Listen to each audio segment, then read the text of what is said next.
amores, tudo bem? Vamos agora aí para nossa aula de história, né? Hoje é dia 22 de junho, segunda-feira, e nós vamos iniciar a nossa aula de história, como sempre, né? Realizando a nossa correção da atividade da aula passada. Então, pegue o seu livro, deixe o seu material aí disponível e já vai fazendo a correção, né? Vai observando aí todas as questões. Se for necessário, dá uma pausa no vídeo, vê aí se você consegue comparar, né, a resposta do livro, a resposta correta, com a sua resposta e ver se tá tudo direitinho, tá bom? Então vamos lá. Vamos iniciar nossa correção pela página 232 do livro integrado. E a primeira questão nós temos aí, né, quando os portugueses chegaram ao Brasil, onde eles desembarcaram. Então foi em Porto Seguro, na Bahia. Na segunda questão, em que data isso aconteceu? No dia 22 de abril de 1500. Na terceira questão, os portugueses foram os primeiros a conhecer esses territórios ou já haviam outros povos aqui? Quais, né? Então, a gente pode lembrar aí, né, que os nativos indígenas já habitavam os territórios brasileiros, né, o território brasileiro antes da chegada dos portugueses.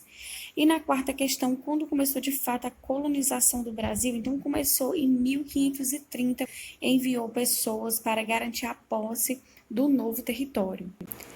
Agora, coloque aí o seu livro na página 236, nós vamos fazer a correção aí dessa próxima atividade, tá?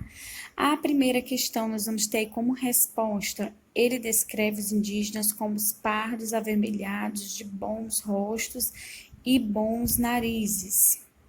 Na segunda questão, de acordo com Pero Vaz de Caminha, né, como os indígenas se vestiam? Então, ele disse que os indígenas não usavam roupas e andavam nus. E na terceira questão, qual era a religião praticada pelos indígenas? De acordo com Pero Vaz de Caminha, eles não tinham nenhuma crença, o que facilitaria a conversão deles à fé cristã. Na quarta questão, de acordo com o escrivão português, quais animais não foram encontrados nas terras brasileiras? Não existia vaca, cabra, ovelha ou galinha. Ou, segundo Pero Vaz de Caminha, animais que estejam acostumados ao viver do homem europeu. Na quinta questão, qual era a alimentação dos indígenas? O que foi chamado de inhame, mas que se tratava de mandioca. Como os portugueses não conheciam a mandioca, ela foi chamada equivocadamente com o nome de outra raiz comestível. Além da mandioca, ele descreveu a alimentação indígena como composta de sementes e frutos. E na sexta questão, de que maneira Pero Vaz de Caminha descreveu as terras brasileiras? Ele descreveu a terra como formosa, com bom clima, mas que não haviam tido notícias da presença de ouro ou prata, objeto de interesse dos reinos mercantilistas do século XVI. É importante frisar, gente, que já existia ouro aqui no Brasil, né? Nas regiões de Minas, mas que ele só foi encontrado aí a partir do século XVII. Então, é por isso que eles não sabiam, né, ainda dessas riquezas presentes aqui no nosso território. Na seção com a lupa na mão, vocês deveriam pesquisar porque hoje os brasileiros migram para Portugal, né? Tem um efeito aí contrário, né? Hoje são os brasileiros que saem do nosso país e vão buscar a vida em Portugal. E vocês podem ter encontrado vários motivos, mas a maioria deles, né, das motivações dessas migrações é a situação política nacional e internacional, a crise financeira e também aí motivos pessoais de cada um desses migrantes. Agora nós vamos aí fazer a correção das atividades, da ficha de atividade, página 121. Então, você vai encontrar aí as palavras que se relacionam aos povos indígenas, né? Voltando um pouco ao nosso conteúdo. Então, dentro desse diagrama, nós encontramos flecha, floresta, pajé, Amazônia e Yanomami. A segunda questão ela é pessoal e na terceira questão nós vamos ler aí essas frases e marcar verdadeiro ou falso. Todos os povos indígenas são iguais? Falso. Nas aldeias indígenas não há preocupação com a natureza? Falso. A solidariedade e a cooperação são muito importantes entre os grupos indígenas, verdadeiro. A religiosidade indígena está ligada aos fenômenos da natureza, verdadeiro. E a quarta questão também é pessoal, para você fazer aí um desenho, certo? Muito bem, meus amores, feita aí a nossa correção, agora a gente pode dar continuidade aos estudos aí do nosso capítulo 2, né? Na aula passada a gente deu início ao estudo do capítulo 2, dos conteúdos aí do capítulo 2, que foi a chegada dos portugueses, né? A gente viu um pouco como foi esse processo de vinda para o Brasil, né? Como eles chegaram aqui, como eles viram, né? Que olhar eles tiveram para os índios, para os nativos do nosso país. E hoje a gente vai começar a falar sobre a colonização dos portugueses, né? Quando foi que eles começaram a se instalar realmente no Brasil para formar o Brasil colônia? E assim, né, colonizar esse espaço, nosso território, que hoje, né, nós chamamos de Brasil. Então prestem atenção na explicação, observem tudo direitinho para você aprender um pouco mais sobre esse assunto. Vamos lá?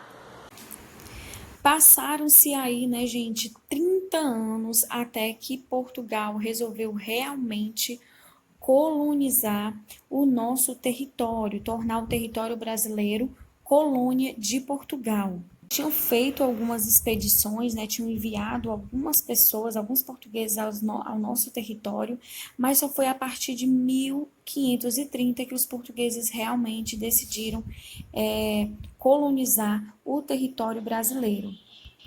É importante entender que todo o território que hoje nós temos, né, como nosso país, ele não era tido como um país, como o Brasil. Ele era apenas uma colônia portuguesa e não tinha ainda a extensão territorial atual. Uma parte dela pertencia aos portugueses e outra pertencia aos espanhóis.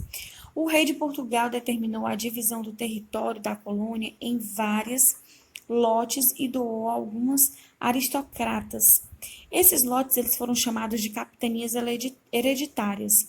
Um entregue a um português de confiança do rei, que deveria explorar essas terras e defendê-las de invasões estrangeiras.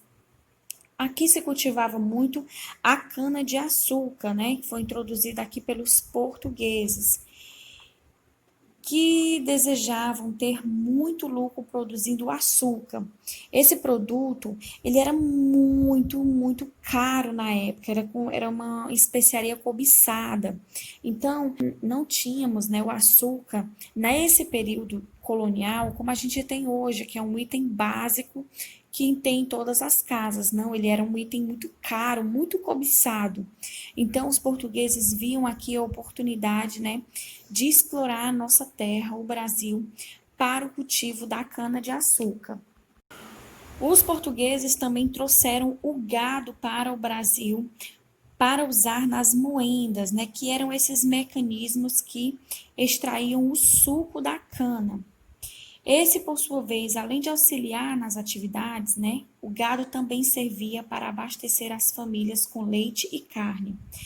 Grande parte dos engenhos, que eram os complexos, a produção dos produtos derivados da cana-de-açúcar, foram instalados no litoral da atual região Nordeste, por causa do solo propício para o cultivo da cana-de-açúcar.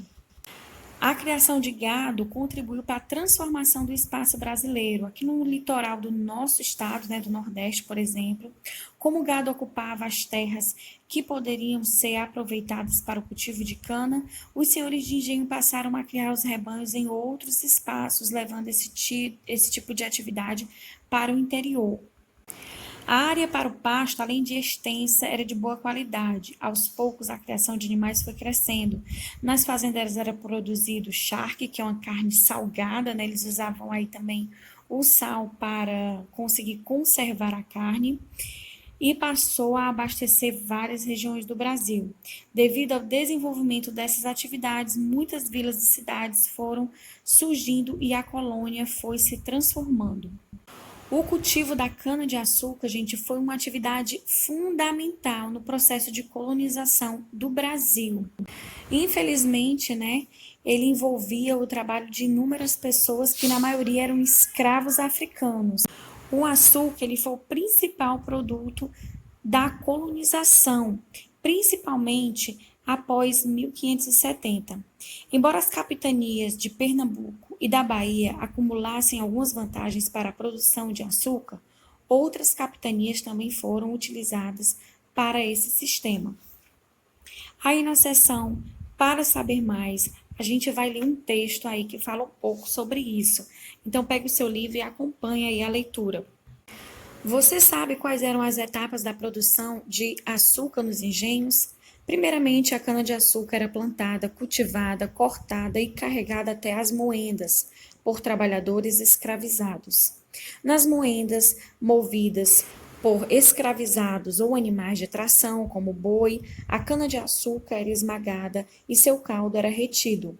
Todo o caldo era colocado em caldeiras ferventes para engrossar. Esse caldo grosso era transferido para a casa de pulgar e colocado em recipientes de barro com o furo na parte de baixo, pelo qual escorria a água que ainda havia no caldo. O caldo ficava nesse local por até 5 dias. Ao final desse processo, formava-se um bloco de açúcar de cor amarelada. Esses blocos eram enviados para a Europa e lá eram refinados e vendidos. Então, gente, aqui na nossa região, no Nordeste, né, em muitos lugares existiam engenhos, né? Era comum. Talvez aí você já tenha ido, conhecido, ou se não, alguém da sua família já deve ter visto, já ter visitado algum engenho, né? Quando eu era criança, eu ia muito para o engenho com a minha avó e lá ainda se fazia lá o caldo de cana, o puxa, a rapadura, né?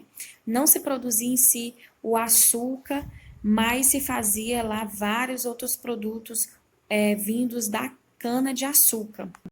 Na página 241, nós vamos ter aí nossa atividade Mão na Massa e nós vamos ler aí juntos, acompanha a leitura aí do seu livro, o relato a seguir escrito no século XVI pelo funcionário português Pero de Magalhães Gandavo. Além das plantas que produzem de si estas frutas e mantimentos que na terra se comem, há outras de que os moradores fazem suas fazendas. Convém a saber, muitas canas de açúcar e algodões, que é a principal fazenda que há nestas partes, de que todos se ajuntam e fazem muito proveito em cada uma destas capitanias, especialmente na de Pernambuco, que são feitos perto de 30 engenhos, e na Baía de Salvador, quase outros tantos, de onde se tira cada um ano grande quantidade de açúcares, e se dá infinito algodão, e mais sem comparação que em nenhuma das outras. Então, vocês podem ver, né, que a linguagem é bem diferente da linguagem que a gente utiliza hoje em dia, mas dá para entender, né, que ele fala aí sobre as capitanias, os engenhos e as riquezas produzidas aqui no Brasil. Então, leiam aí as perguntas dessa questão, observe direitinho a linguagem utilizada no texto e veja aí, né, se você consegue resolver essas questões relacionadas a esse texto. Muito bem, gente, eu espero que vocês tenham aprendido um pouco mais aí sobre o conteúdo de história, né, que a gente estudou. A gente já tá fechando esse capítulo, aí na próxima aula nós já vamos para o capítulo 3, né? Então eu espero que vocês tenham aprendido bastante sobre esse assunto.